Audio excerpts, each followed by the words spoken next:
Here in Joshua chapter 4, verses 14 through 20, which constitutes week 3, day 5 in the AIM program, there's this passage that talks about revering leaders. You can see it in verse 14 there.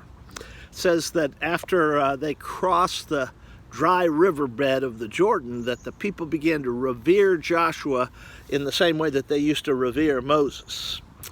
And this is a little hard to talk about because, I guess I'm a leader in the church, so it just feels weird going like, revere me, you will revere me. I don't mean it that way. I'm just trying to look at what the text says. In fact, I noticed how often in Scripture it talks about revering and honoring and obeying and submitting to leaders. If you look at the further study link for today, you can see a list of some of those passages. I only want to talk about one. Hebrews chapter 13, verse 17. It says, obey your leaders, submit to them in the Lord. And then it gives a why. Because they carry a really heavy load.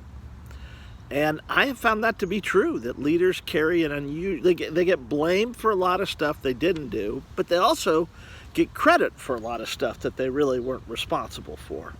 But I want you to notice in that Hebrews 13:17 verse, the why. Why do we submit and revere leaders? Well, it's quite fascinating. It says that if you don't do it, it would be of no advantage to you. Kind of like the commandment in the Ten Commandments that says revere or honor your mother and father so that it may go well with you. In other words, revering your parents or your leaders or the government, God-appointed authority in your life, is really a selfish thing. You do it because it goes well with you. You're not supposed to do it out of selfish motives, but that's what the text says.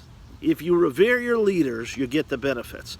And one of the things I've noted is, all great leaders usually are known by the fact that they have honoring, revering, submitting followers.